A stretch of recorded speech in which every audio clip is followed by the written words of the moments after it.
سوچنا سمجھنا غور و فکر کرنا سابق آرا پر یعنی قدیم پوائنٹ آف ویو پہ اور تصورات پر ایک باقاعدہ کریٹیکل انالیسس کا سلسلہ مسلمانوں کے یہاں بھی شروع ہو گیا اور مذہب کی سمیت ہر معاملے کے ساتھ عقل کا استعمال اب مسلمانوں کے یہاں آ گیا۔ اگر ہم صرف برصغیر یعنی انڈیا پاکستان کے مسلمانوں کی 100 سالہ فکری تاریخ کو آپ خود دیکھیں تو ان کے اہل علم و دانش میں عقل کو استعمال کرنے والوں کی تعداد اب بڑھ رہی ہے زیادہ، اور یہ انفارمیشن ایج میں زیادہ آئی ہے، ورنہ اس سے پہلے ہوتے تھے کچھ اسکالرز وہ کریٹیکل، لیکن ان پہ پھر کفر کا فتویٰ بھی ان کو برداشت کرنا پڑتا تھا۔ پچھلی صدی میں بہت اچھے اچھے اسکالرز ریسرچرز جنہوں نے جب تنقید کی تو ان پہ کفر کا فتویٰ بھی کر دیا۔ اس کے لیے مشہور شخصیت آپ دیکھ لیں، شاہ ولی اللہ رحمۃ اللہ علیہ، جو اب سے 250 سال سے بھی زیادہ آپ کہہ لیں، 250 سال آپ کہہ لیں، اتنا عرصہ یعنی 1762 سی میں ان کا انتقال ہوا، تو انہوں نے کیا تھا کہ انہوں نے قرآن مجید کا فارسی میں ترجمہ کیا تھا۔ تو یہ ترجمہ کرنے پر کئی ان کے زمانے کے مذہبی علماء نے شاہ ولی اللہ صاحب کو پر کفر کا فتویٰ لگا دیا تھا کہ جناب یہ کیوں کہ انہوں نے یہ تو بدتمیزی کی ہے کہ قرآن کا ترجمہ کر دیا۔ تو یہ جناب وہاں پہ ہوا، لیکن بہرحال ہوا یہ کہ شاہ ولی اللہ رحمۃ اللہ علیہ کا زیادہ اثرات پہنچے ہر طرف، اور انہوں نے اپنے بیٹوں کو بھی کہا کہ بھی بیٹا اب یہ دیکھو اب ایک نئی زبان آ رہی ہے جسے ہم اردو کہتے ہیں، تو تم اب یہ کرنا کہ اس پہ بھی تم قرآن کا ترجمہ کر دینا۔ اور انہوں نے واقعی پھر کافی عرصے بعد جا کے، اب یہ ظاہر ان کے جو بیٹے ہیں 1820 کے آس پاس ان کا انتقال ہوا، تو اس سے پہلے انہوں نے 1800 سی کے زمانے میں اردو میں ترجمہ انہوں نے کیا۔ تو یہ اب دیکھیے کہ اس سے سب یہ چینجز آنی شروع۔ تو یہ دیکھیے کہ یہ بہرحال عمل ایسا ہو رہا ہے۔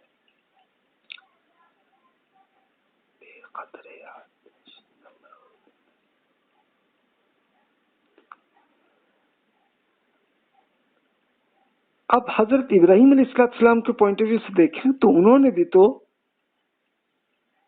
آگ میں کودنے کا فیصلہ عشق کی بنیاد پر کیا تھا، اور عقل اس سے منع کر رہی تھی۔ یہ خیر شاعری میں تو کسی نے کہہ دیا یہ بات، لیکن ایسی بات نہیں تھی، بلکہ ابراہیم علیہ السلام نے لاجیکلی انالیسس کر کے خود اپنے والد کو یہ کہا کہ ابا جان اب کیوں یہ جو مجسمے اب کیوں بنا رہے ہیں، اس سے کیا فائدہ ہے؟ یہ نہ تو ہمیں کوئی فائدہ ہے نہ نقصان ہے، تو کیوں ہم ایسا کر رہے ہیں؟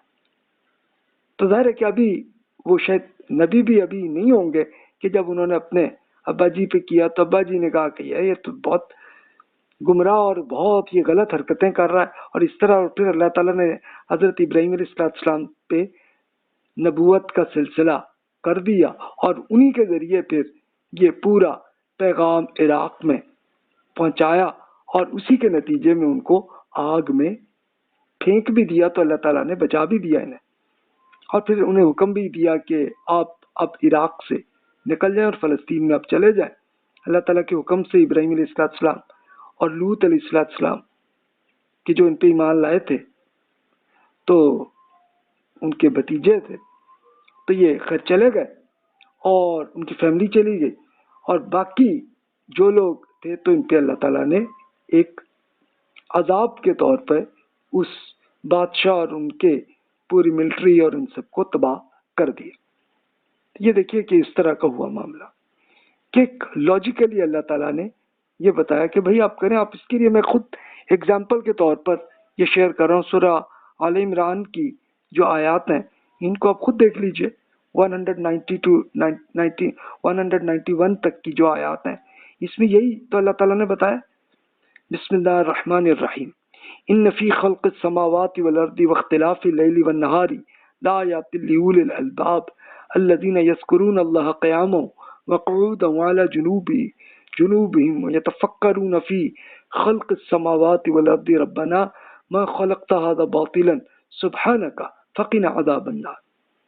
بے شک آسمان اور زمین کی تخلیق، رات اور دن کی باری باری آنے میں ان اہل عقل کے لیے بہت سی نشانیاں ہیں جو اٹھتے بیٹھتے اور لیٹتے ہر حال میں اللہ تعالیٰ کو یاد کرتے ہیں اور آسمان اور زمین کی تخلیق میں غور و فکر کرتے ہیں اور کہتے ہیں ہمارے رب آپ نے یہ سب کچھ فضول اور بے مقصد نہیں بنایا، آپ پاک ہیں اس سے کہ آپ کوئی فضول کام کریں. اے اللہ ہمیں آگ کے عذاب سے بچا لیجیے گا. اسی طرح سورۃ الفرقان میں والذین اذا ذکروا بآیات ربہم لم یخروا علیہا صما وعمیانا، جب انہیں ان کی رب کی آیات سنا کر نصیحت کی جاتی ہے تو اس پہ اندھے بہرے بن کر نہیں گرتے بلکہ غور و فکر کی نصیحت قبول کرتے ہیں. یعنی اب یہ دیکھیں کہ وہی جو تقلید جو لوگ کرتے ہیں تو وہ ایک اندھے اور بہرے کی طرح ہو جاتے ہیں. یہ بالکل ایسے کہ آقا جدھر جا رہا ہے تو بس ادھر ہی جانور چلا جاتا ہے. تو ایسے انسان کو تقلید کر کے ایسا کیا گیا، اس کی تربیت ایسی کی گئی. لیکن جن لوگوں نے عقل کو استعمال کیا تو پھر انہوں نے اللہ تعالیٰ کی ہدایت کو بھی سمجھ لیا، ایکسیپٹ کر لیا اور اپنی پرانی تقلید کو چھوڑ دیا. یہ آپ دیکھیے کہ اس کا ہوا سلسلہ. اب ہوتا کیا تھا، بلکہ ابھی بھی ہوتا ہے کہ کئی سیاسی اور مذہبی لیڈرز وہ انسان کو ایک اپنا ذہنی غلام بنانے کی کوشش کر رہے ہوتے ہیں، اور پہلے زیادہ بچوں کو کر لیتے تھے، ابھی بھی کرتے ہیں لیکن اب چلو نسبتاً کم ہو گیا، یا وہ تو خیر کر رہے ہیں لیکن اب بچے اتنا ایکسیپٹ نہیں کر رہے ان کی تقلید کو، بلکہ اب وہ خود عقل پہ کام کرنے لگے. اچھا اب آپ دیکھیے توہم پرستی میں کمی بھی ہوئی ہے. اب توہم پرستی کی کیا ایسے آئیڈیاز کہ جس کا کوئی عقل سے کوئی تعلق نہ ہو، اس کے لیے آپ پرانی ہسٹری میں، بہت پرانی بھی نہ پڑھیں، آپ سے کوئی 100 سال پہلے کے بھی آپ کو ایگزامپلز آپ دیکھ لیں کہ بلی کے راستہ سے اگر ہم نکل گئے تو پھر جناب یہ آفت آ جائے گی، یا سورج چاند میں گرہن آ گیا تو جناب لوگ بیمار ہو جائیں گے. بیٹھ کر ٹانگیں ہلانے اور ٹوٹا ہوا آئینہ دیکھنے کو منحوس، یہ اس طرح کے تصور ہیں نا انڈیا کے اندر ہیں، پاکستان میں بھی ابھی بھی اس کے کچھ اثرات آپ کو ابھی بھی کئی بزرگوں میں مل جائیں گے ایسے ایگزامپل. اس کے لیے ایک میری نانی صاحبہ کے بہنوں میں نے دیکھا تھا بچپن میں، ان سے جب ملاقات ہوتی تھی تو وہ سمجھتی تھیں کہ یہ جناب یہ جو کتا اور بلی ہے نا یہ اصل میں جن ہے، تو اس سے کوئی ہمیں آ سکتا ہے نقصان، تو اس لیے وہ ڈرتی ہوتی تھی ان سے. اور اس طرح پھر یہ بھی تصور اس طرح کا تھا کہ جناب یہ کوئی ایک بزرگ جو ہے، کوئی نیک بزرگ جو ہے نا، وہ وفات کے بعد ان کی روح جو ہے وہ ہمارے اوپر ہمارے چھت پہ وہ رہتے ہیں، تب وہ انہی بزرگ سے ڈسکشن بھی وہ کرنا. یہ اس طرح کے یہ تصور تھا. اس کو ہم توہم پرستی کہہ سکتے ہیں، جس کو آپ کوئی لاجیکلی آپ ریسرچ کر کے کوئی چیز اس میں آپ کو نہیں ملے گی. تو دین اسلام میں تو توہم پرستی کو پسند نہیں کیا، اور رسول اللہ صلی اللہ علیہ وسلم نے اس کی مذمت فرمائی ہے، اور عربوں کے ہم پرستانہ خیالات پر ضرب بھی کی ہے، ان کو بتایا کہ بھی یہ غلطی ہے آپ کے، اس کو نہ کریں. اچھا اب یہ ظاہر ہے کہ مجسمے بنا کے یا قبروں پہ جا کے پوجا کرنا کیوں تھا ان کے یہاں سلسلہ؟ صرف اس لیے تھا کہ وہ سمجھتے تھے کہ یہ نیک بزرگ جو ہیں یہ اصل میں ان کا خدا سے تعلق ہے، یا تو وہ خدا کی شکل، خدا انسان کی شکل میں آ گئے، یا پھر یہ خدا کے ولی ہیں، دوست ہیں. تو اسی لیے یہ تصور ان کے یہاں آیا اور وہ پھر انہی بزرگوں کی پوجا کرنے لگے تھے۔ اب جیسے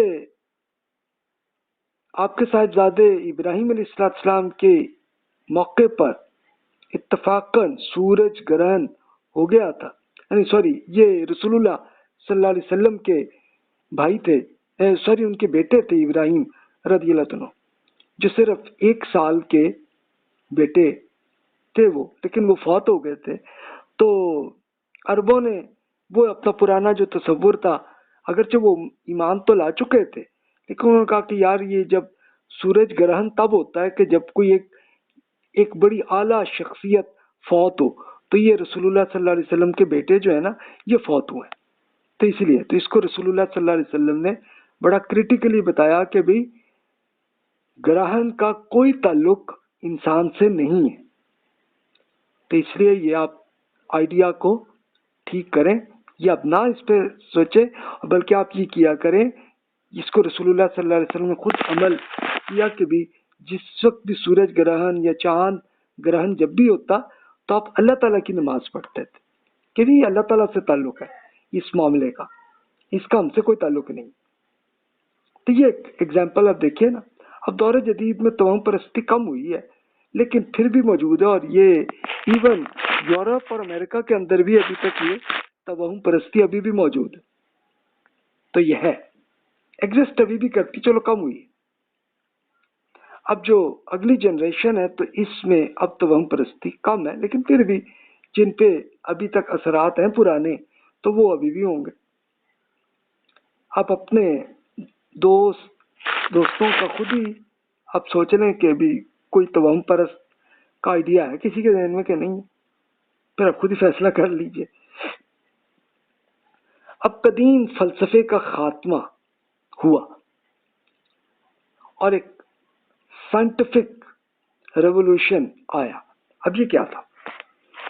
یعنی پہلے فلسفہ کیا تھا کہ خاص طور پہ یونان میں اور انڈیا میں ایک فلسفی یہ پورا جو سوچتے تھے تو وہ کہتے تھے یہ ایسے ہے۔ اس فلسفے کا طریقہ کار یہ تھا کہ یہ چند تصورات ایک جس کو پوسچولیٹس کہتے ہیں، انہیں ایک فرض کر لینا کہ جناب جہاں یہی درست ہے، اور انہیں ایک مقدس اور ناقابل تنقید قرار دیتے تھے، اور انہیں تصورات کی بنیاد پہ فلسفے کی عظیم الشان عمارت کھڑے کر لیتے تھے۔ یعنی اس کے لیے ایک ایگزامپل سے آپ کو زیادہ یہ کلیئر رہے گا کہ جیسے ایک ارسطاٹل کا پوائنٹ آف ویو یہ تھا کہ جناب ہماری زمین بالکل ایک طرح کی ایک پلیٹ کی شکل میں ہے اور سورج وہ ہماری زمین کی طرف گردش کر رہا ہے۔ تو یہ ظاہر ہے کہ انہوں نے خود ایک فرض کر لیا، ایک آئیڈیا۔ اب ظاہر ہے انہوں نے خود جا کے نہ زمین کو ہر طرف دیکھا ہوگا اور نہ کچھ، بس ایک ذہن میں ایک آئیڈیا آیا ان کا یہی درست ہے، اور وہ یہی ایک فلسفے کا آئیڈیا ایک اس پہ پھر بہت کچھ تصور اور یہ لے جا کے پھیلایا اپنے شاگردوں کو، اور یہ سلسلہ تو وہاں سے یہ آئیڈیا تقریباً وہاں تک مسلمانوں نے بھی جب وہی فلسفے کی بکس کو ترجمہ کیا عربی زبان میں تو وہ بھی یہی سمجھنے لگے، اور یہ اراؤنڈ 1500 CE تک یہ آئیڈیا رہا۔ اچھا پھر ہوا کیا کہ ایک سائنٹیفک میتھڈ یورپ میں ایجاد ہوا۔ یعنی وہ کیا تھا؟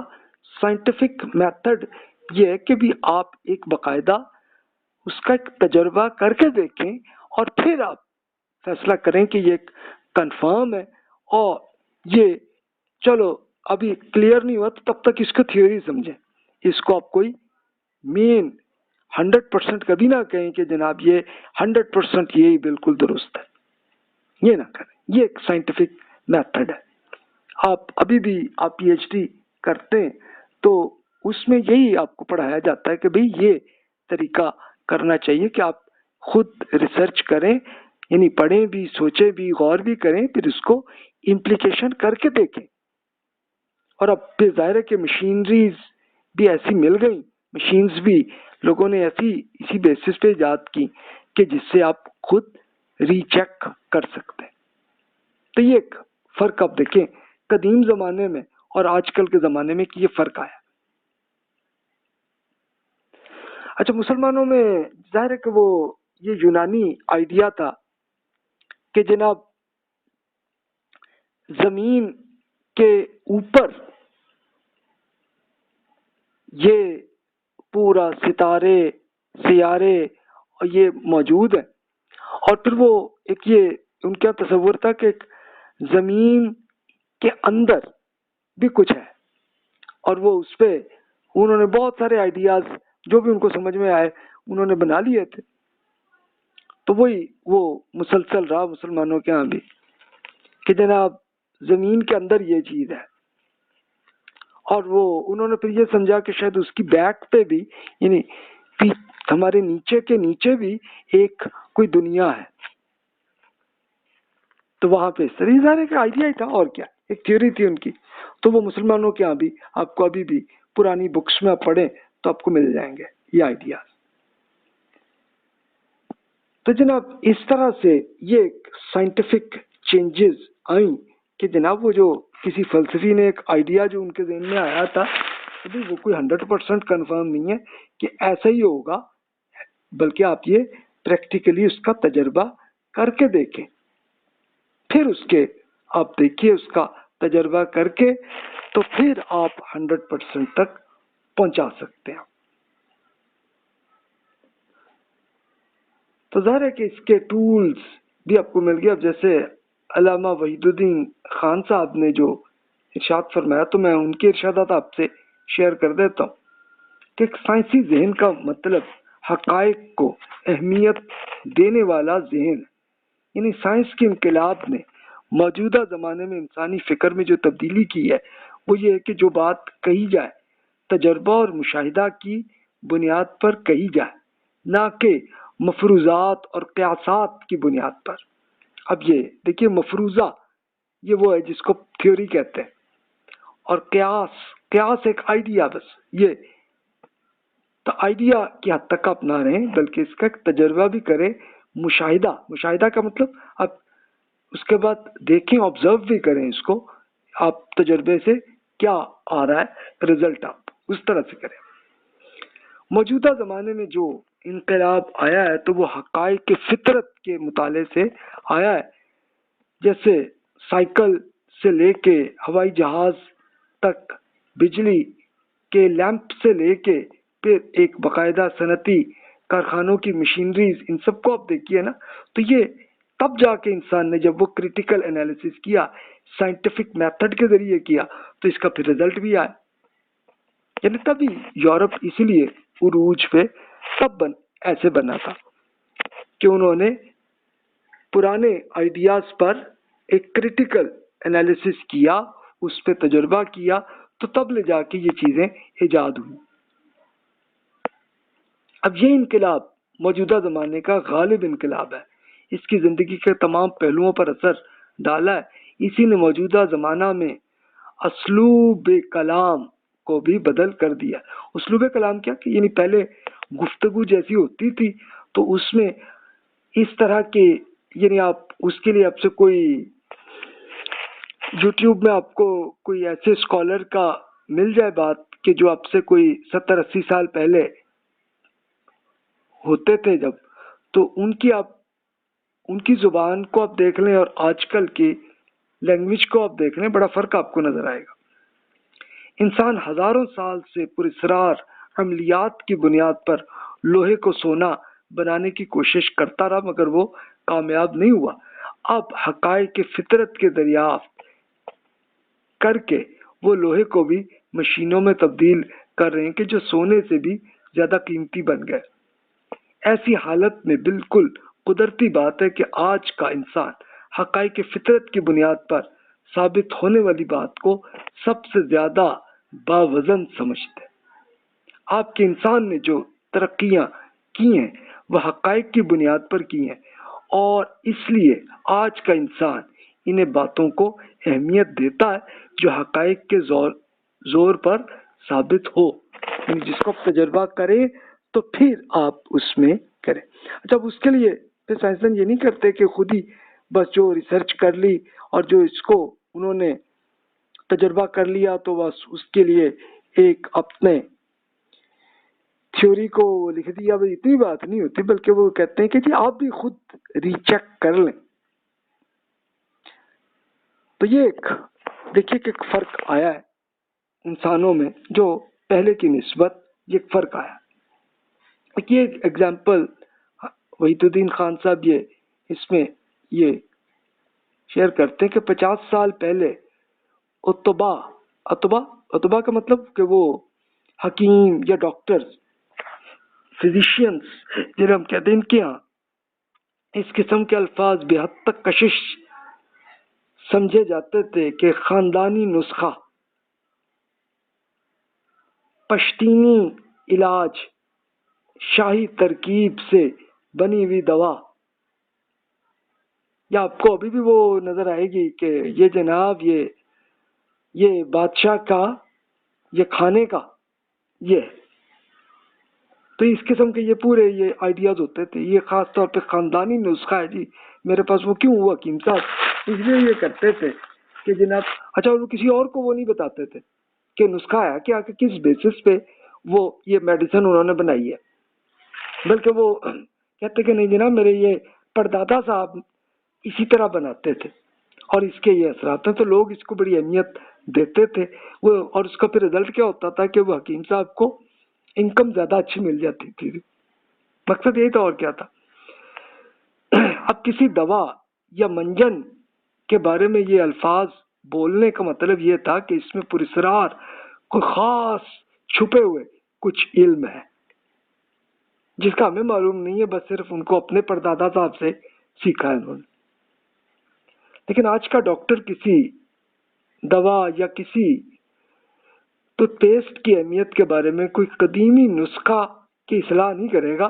وہ کہے گا کہ جناب یہ سائنٹیفکلی ہم نے اس کو تجربہ کیا، دیکھا، تو پھر اس کا یہ رزلٹ آیا. تو دیکھیں نا کہ یہ ایک تبدیلی آئی ہے انسانوں میں. تو اس سے آپ خود اندازہ کر سکتے ہیں. اب دور حاضر کی یہ تبدیلی بھی بہت مثبت میں کہوں گا. اب یہ میں کہوں گا آپ خود اس میں اختلاف کر سکتے ہیں، کریں. جدید سائنس اس بات کو مان چکی ہے کہ انسان کے لیے یہ ممکن نہیں ہے کہ وہ اپنی خیالی تک بندیوں، ایک خیالی تک بندیوں کے سے خدا کی پہچان کر سکے. اس نے یہ میدان مذہب کے لیے چھوڑ دیا اور خود مشاہدے اور تجربے کے ذریعے ان حقائق کی تلاش میں سرگرداں ہے. یعنی یہ کیا ہے، یہ بات ہے بیسیکلی کہ پہلے فلسفیوں نے اللہ تعالیٰ سے متعلق کچھ فلسفے ایجاد کیے تھے. وہ کیا تھا کہ ذہن میں جو آئیڈیا آیا کہ جناب مثلاً یہی کہ خدا جو ہے انسان کی شکل میں آ جاتا ہے، یا اس طرح کا آئیڈیا کہ جناب خدا جو ہے وہ یہ ایسے کرتا ہے، یہ کرتا ہے وہ. لیکن دین نے اسپیشل قرآن مجید میں اللہ تعالیٰ نے بتا دیا کہ بھی یہ نہ کریں، یہ اللہ تعالیٰ کو آپ ری چیک نہیں کر سکتے، کیونکہ آپ امتحان کی زندگی میں اس میں آپ کو کچھ نہیں. ہاں آخرت میں اللہ تعالیٰ سے آپ کی ملاقات ہوگی، ابھی نہیں. تو اس لیے اب اللہ تعالیٰ پہ جس کو الہیات کا فلسفہ جو ہے، تو اس پہ بڑی کچھ بکس لکھی گئی پہلے، لیکن سب وہ بیکار چیزیں تھیں. تو یہ تھا سلسلہ ایسا ہی پرانے زمانے میں، تو اب انسان ایسے سوچ رہے. تو اب اوور آل کنکلوژن میں یہ عرض کروں گا کہ وقت کے ساتھ ساتھ انسان کے طرز فکر میں بہت سی غیر معمولی تبدیلیاں بھی آئی ہیں، جس سے جہاں تو چند نئے مسائل بھی پیدا ہوئے، لیکن ان سے مثبت سمت زیادہ بہتر اچھی حالت میں آئی ہے. آپ ہو سکتا ہے اختلاف کریں تو ضرور کریں جناب. کریٹیکلی آپ میرے لیکچر کو بھی یا میری بک کو پڑھ کے آپ کریں تنقید. تو انشاءاللہ اگلے لیکچر میں ہم پھر اگلے چیپٹر میں معاشرتی اور ثقافتی چینجز کیا ہے، اس کو اب ہم اگلے لیکچر میں ڈسکس کرتے ہیں. جزاک اللہ خیر واحسن الجزا.